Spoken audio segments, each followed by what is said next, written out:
la idea, como tenemos junto a las salas, pues tenemos la exposición del hombre de las índones, el hombre de la sábana santa, misterios que permanecen, ¿no?, de la Fundación, pues dar unas conferencias. La idea es que sean dos conferencias encadenadas para hablar un poco de lo que estos lienzos significan, porque en la exposición se exhiben dos. Es decir, está la síndone, que todo el mundo conoce, la sábana santa, y una tela mucho más pequeña, más humilde, que es el Sudarium Domini, Sudario de Oviedo, que es muy poco conocido, ¿no?, pero que gracias a la investigación del EDICE, del equipo de investigación al que pertenecemos, pues estamos, pues de alguna manera poniéndolo en el mundo, ¿no?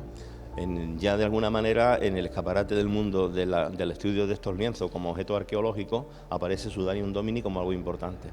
Y entonces yo voy a empezar a hacer una introducción sobre estos dos lienzos y nos vamos a situar en un viaje en el tiempo.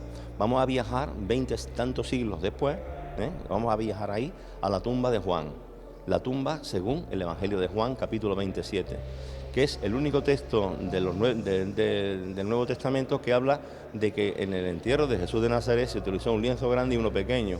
El grande todos los conocemos, le llamamos síndone, sábana, y el chico lo conocemos menos, pero Juan en griego le dice soudarión, y el sudarión que había estado sobre su cabeza. Entonces vamos a ver cómo se encuentra Juan, cómo se encuentra Pedro, cómo se encuentran los que fueron a intentar terminar lo que no habían podido terminar, los lienzos en la tumba. Se habla de la tumba vacía de Jesús de Nazaret, y la tumba vacía de Jesús de Nazaret no estaba vacía porque estaban los lienzos, pero los lienzos estaban de una manera tal que cuando salieron de allí, como dice Lucas, Pedro llega, ve los lienzos y se va maravillado de lo que había visto. ¿Qué es lo que había visto? Porque si ve los lienzos y no está el cadáver, maravillado no se puede ir, porque puede pensar, se ha puesto de pie, ha salido andando, una de dos, o han entrado y se han llevado el cuerpo, me voy preocupado. Pero Pedro se va maravillado. Entonces vamos a hablar de cómo ven en ese momento, hace 20 y tantos siglos, los que llegan al sepulcro ven la tumba de Jesús. Y esos lienzos después los vamos a describir, vamos a hablar de sus características físicas, en qué se parecen y en qué se diferencian, tanto el grande como el pequeño, y bueno, y los estudios científicos que se han hecho sobre los dos, sobre todo incidiendo un poco en la parte de medicina forense. La sangre es sangre humana, es sangre de verdad completa, no es alguien pintó con sangre, sino que tiene características de eso, tiene además elementos que se utilizan en sepultura, como es el estoraque y el aloe, y bueno, y otra serie de elementos que a nivel científico se han podido analizar, ¿no? Tiene polen, un polen muy característico de un perfume que se utilizaba en el entierro de los reyes, que es el Ericrixum, que está descrito por Plinio y que está descrito por Discóride como un elemento que era fundamental en el entierro de los reyes, pero que en la época de Jesús de Nazaret era tan caro o más caro que el oro. En el hombre del sudario se utilizó Ericrixum y ese polen se ha encontrado y vamos a ver la foto de ese granito de polen pegado a la sangre. Y después, bueno, a partir de ahí vamos a ver si estas dos telas, y una está en Turín y otra está en Oviedo, ¿pueden ser las dos que estuvieron en Jerusalén? ¿Sí o no? ¿Se complementa la información que hay en uno y en otro? ¿Sí o no? ¿Son referencia el uno del otro? ¿Sí o no?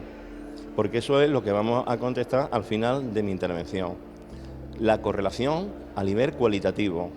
Cuando yo termine la correlación a nivel cualitativo, empezará Pedro Peinado a hablar de la correlación a nivel cuantitativo, es decir, aplicando las matemáticas.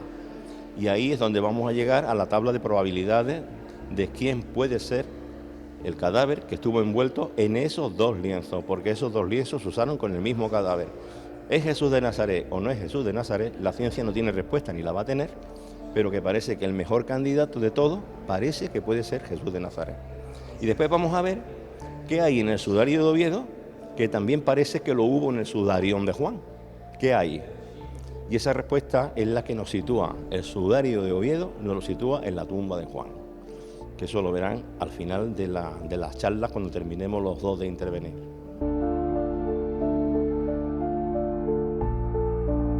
Hay dos telas, la síndone y el sudario, que tuvieron historias distintas, tuvieron recorridos distintos y que tienen una información que no tenía por qué coincidir. Entonces, después del estudio de nuestro equipo de investigación durante 40 años, Pues a mí me toca la parte fácil. Después de hacerlo todo, yo le tengo que poner números, ¿no? Y entonces vamos a contar cómo la información que hay en el sudario de Oviedo, la información que hay en la síndrome de Turín, tiene una correlación que supera el 90% matemáticamente. Entonces, pues nosotros podemos estar equivocados, pero lo que no están equivocados son las matemáticas, ¿no? Entonces, nuestro concepto es el estudio cualitativo y a mí me toca eso, el decir que todo ese estudio tiene un sentido que las matemáticas refrendan, pero como llevan 125 años refrendando la identificación de huellas dactilares, que al final es este trabajo, identificar puntos característicos y ver cómo están correlacionados entre ellos. Yo siempre digo una frase que me parece que es la más acertada. Nunca podremos saber si es Jesús de Nazaret. Lo que sí decimos es que perdón, el candidato número 1 y no hemos encontrado todavía candidato número 2. Entonces, ¿estamos seguros? Tendríamos que estar en la tumba en ese año 33, ¿no?